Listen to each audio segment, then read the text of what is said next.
긴장 격화로 지역 경제의 불안정성이 증대되고 있는 현실을 냉철하게 고찰해보면 বিশ্ব আজ দেখল পরাশক্তি আমেরিকার এক অচেনা ও ভয়ঙ্কর রূপ। কোনো যুদ্ধ ঘোষণা নয়, কোনো আল্টিমেটাম নয়, সোজা রাতের অন্ধকারে চোরের মতো একটি স্বাধীন দেশে ঢুকে সেই দেশের নির্বাচিত প্রেসিডেন্টকে অপহরণ করে নিয়ে গেল মার্কিন স্পেশাল ফোর্স। ঘটনাটি ঘটেছে ৩ জানুয়ারি ২০২৬ ভেনেজুয়েলার রাজধানী কারাকাসে। ঘড়ির কাঁটায় তখন রাত ২টা।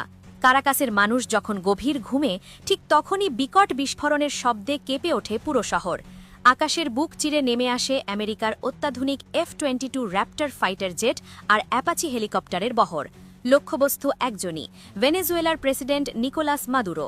মাত্র ৩০ মিনিটের এক ঝটিকা অপারেশনে আমেরিকা আন্তর্জাতিক আইনের তোয়াক্কা না করে প্রমাণ করে দিল তারা চাইলে যখন তখন যে কোনো দেশের রাষ্ট্রপ্রধানকে কিডন্যাপ করতে পারে।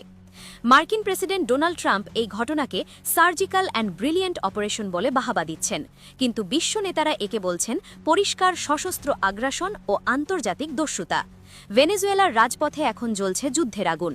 রাশিয়া, চীন ও ইরান সাফ জানিয়ে দিয়েছে এর জবাব আমেরিকাকে দিতেই হবে।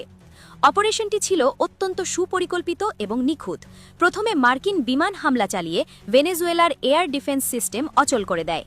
লা কার্লোটা এয়ারবেসে থাকা রাশিয়ার তৈরি বুক M2 মিসাইল সিস্টেম মুহূর্তেই ধ্বংসস্তূপে পরিণত হয়। এরপর টমাহক ক্রুজ মিসাইল আর প্রিসিশন বোমা দিয়ে গুড়িয়ে দেওয়া হয় নেভাল বেস ও রিফাইনারি। পুরো শহর যখন অন্ধকারে ডুবে যায়, তখন কারাকাসের সবচেয়ে সুরক্ষিত ঘাঁটি ফোর্ট টিউনায় অবতরণ করে মার্কিন চিনুক আর MH-6 হেলিকপ্টার। মার্কিন ডেল্টা ফোর্সের কমান্ডোরা বাংকার ভেঙে মাদুরোকে আটক করে। তিনি তখন সেফ রুমে যাওয়ার চেষ্টা করছিলেন। হাতকড়া পরিয়ে তাকে সোজা তুলে দেওয়া হয় USS ইউজিমা যুদ্ধজাহাজে। শোনা যাচ্ছে তাকে নিউ ইয়র্কে বিচারের মুখোমুখি করা হবে। কিন্তু কেন এই অপহরণ? ট্রাম্পের কথায় এর উত্তর স্পষ্ট, তেল। ফক্স নিউজকে দেওয়া সাক্ষাৎকারে তিনি রাগ ঢাক না রেখেই বলেছেন আমেরিকা এখন ভেনেজুয়েলার তেলের বিষয়ে শক্তভাবে জড়িত থাকবে। বিশ্বের সবচেয়ে বড় তেলের মজুদ এই ভেনেজুয়েলায়। মাদুরো ক্ষমতায় থাকার কারণে আমেরিকা সেই তেল পাচ্ছিল না, তাই এই অপহরণ মূলত তেল দখলেরই এক নগ্ন চেষ্টা। ট্রাম্প আরও ইঙ্গিত দিয়েছেন যে চীনের সঙ্গে তাদের গোপন সমঝোতা হতে পারে, যাতে চীনের বিনিয়োগ সুরক্ষিত থাকে। রাশিয়া একে সার্বভৌমত্ব লঙ্ঘন বলে ধিক্কার দিয়েছে।